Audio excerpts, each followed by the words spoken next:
2017 s'annonce riche en perspectives à Niederbronn-les-Bains, le premier trimestre c'est en bref. La Brapa, qui se situe jusqu'à présent dans un bâtiment annexe à la mairie, est en cours de déménagement. On retrouvera le service dans une partie des anciens locaux du centre des impôts, à côté du réseau d'animation intercommunale. Facilité d'accès aux personnes handicapées et économie d'énergie sont mises en avant. Des travaux sont prévus sur le feu tricolore route de Reichshofen à hauteur de la caserne des pompiers. La mise en place d'une caméra à détecteur de vitesse est prévue. Le feu sera constamment rouge et passera au vert lorsque l'automobiliste est à la bonne vitesse. On appelle cela un vert récompense. Cela permettra un meilleur respect des limitations de vitesse en entrée d'agglomération. Une réflexion est actuellement menée sur une organisation plus claire des abords de la gare. L'espace public va être aménagé pour faciliter l'accès aux personnes à mobilité réduite. Plus de parkings handicapés et des places de stationnement pour véhicules électriques seront matérialisés. Les réseaux d'électricité et d'assainissement seront étendus et renforcés. Récemment, la commune a racheté le bâtiment de la gare. L'idée de lui redonner une nouvelle vie est à l'étude. Le coût de ces aménagements de surface est estimé à 600 000 €, mais la municipalité espère obtenir des subventions. Pour finir, les travaux se poursuivent pour la construction du nouveau gymnase de la commune. Un permis modificatif a été accordé, des panneaux photovoltaïques seront installés sur le toit. Les travaux d'installation débuteront bientôt avec la régie pour se terminer avant la fin de l'été. La place du bureau central à Niederbronn-les-Bains accueille une cérémonie en l'honneur de jeunes recrues. Ces militaires ont commencé leur formation en octobre dernier au centre de formation de Bitche. Alignés au garde à vous, le moment solennel arrive, ils reçoivent leur attestation de fin de formation. Aujourd'hui, nous avons marqué la fin de la formation initiale de nos jeunes camarades, qui est au nombre de 180. Ce chiffre de 180 est important parce qu'il correspond à l'augmentation des effectifs qui a été décidée par le président de la République et qui était accordée aux armées. Donc pour accéder à cette augmentation des effectifs, nous avons procédé à plusieurs vagues de recrutement et dont celle qui vient de s'achever actuellement avec cette formation initiale.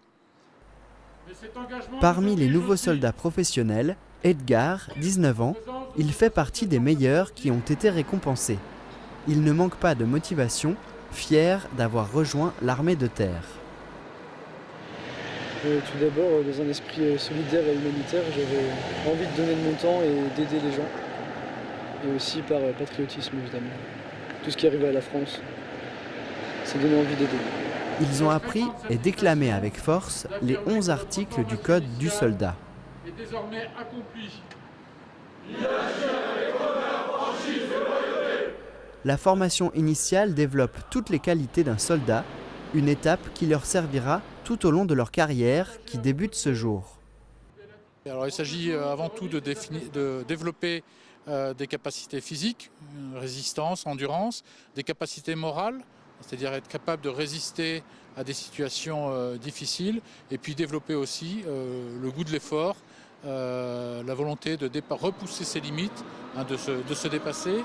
Et puis c'est aussi développer le sens de la camaraderie, de ce qu'on appelle dans l'armée de terre la fraternité d'armes. Saluez vos efforts. Par la suite, les jeunes compléteront la formation avec les spécialités de leur régiment. Mes spécialités, ce sont les transmissions. Donc, je vais avoir un sac à dos dans lequel j'aurai un poste radio et je devrai communiquer entre mon unité et le poste de commandement. La cérémonie touche à sa fin avec un défilé dans les rues de la cité thermale.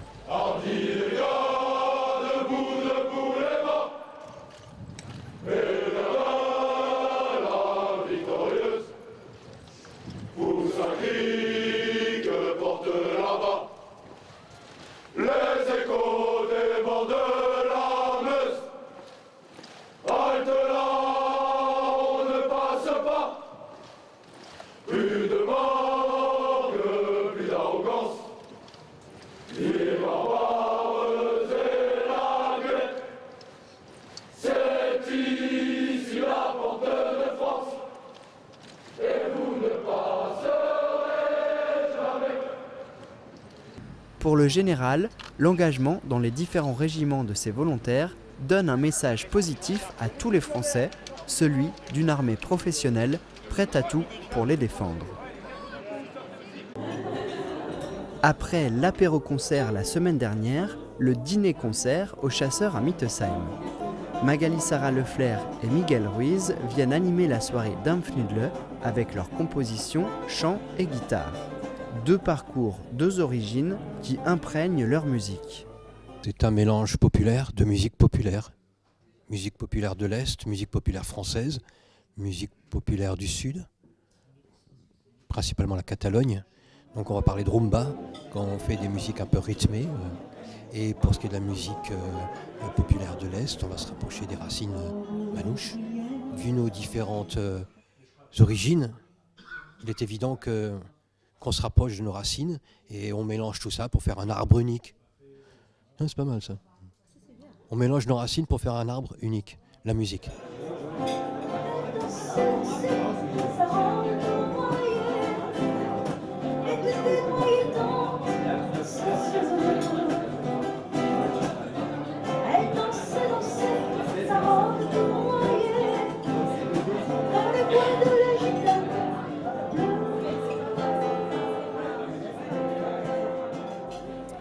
La rencontre est complémentaire.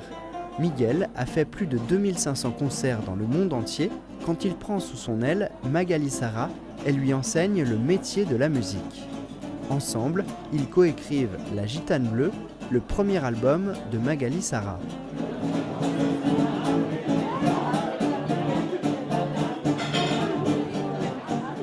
Je faisais partie d'un groupe de country music et j'ai joué avec eux pendant 18 ans, quelques tournées. Et puis la rencontre avec Miguel, c'est faite. On travaille vraiment à deux sur que ce soit la composition musicale, les textes. Voilà, il vient avec des idées, je viens avec des idées, on mélange tout et souvent Miguel il réarrange le tout.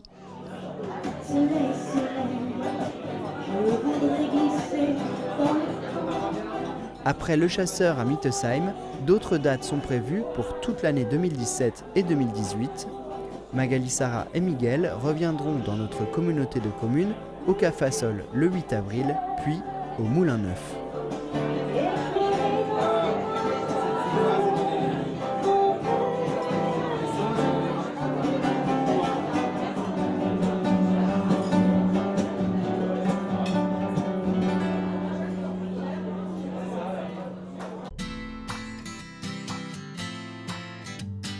Nouvelle année, nouvelle formule, Reichhardt se renouvelle en 2017.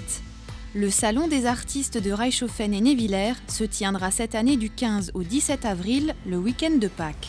Il accueillera peintres, sculpteurs, marketeurs et bien d'autres talents encore, mais cette année l'exposition ouvre une nouvelle section concours. On a souhaité lancer le premier concours photo de la ville de Reichshoffen sur le thème Reichshoffen, ma ville, mon patrimoine. Donc on a choisi volontairement un thème assez vaste pour que chacun puisse trouver un sujet qui l'inspire, que ce soit du patrimoine architectural ou du patrimoine paysager. Voilà, tout ce qui pourrait toucher en tout cas à la ville, soit de Reichshoffen, soit de Névillers, parce que c'est une question qu'on nous a effectivement déjà posée. Donc évidemment, Névillers faisant partie intégrante de Reichshoffen, il n'y a pas de souci si ça se passe à Névillers. Deux catégories seront représentées, photographes amateurs et photographes amateurs juniors moins de 14 ans. Les participants devront respecter quelques critères indiqués dans le règlement du concours et seules 2 photos par participant seront acceptées. On prévoit d'avoir en tout 5 personnes qui vont délibérer autour des photos qui nous seront proposées. Donc les premières personnes à avoir intégré ce jury sont la photographe de Reichshoffen, Madame Adeline Wagner, donc pour apporter un œil professionnel en fait sur les photos.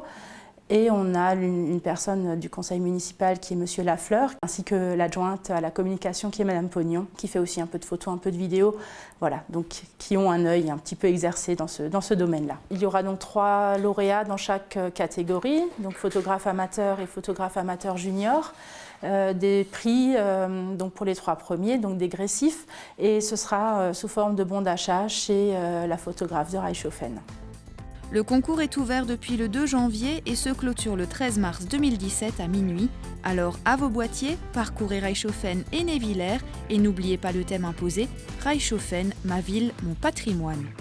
Plus de renseignements sur le www.reichshofen.fr.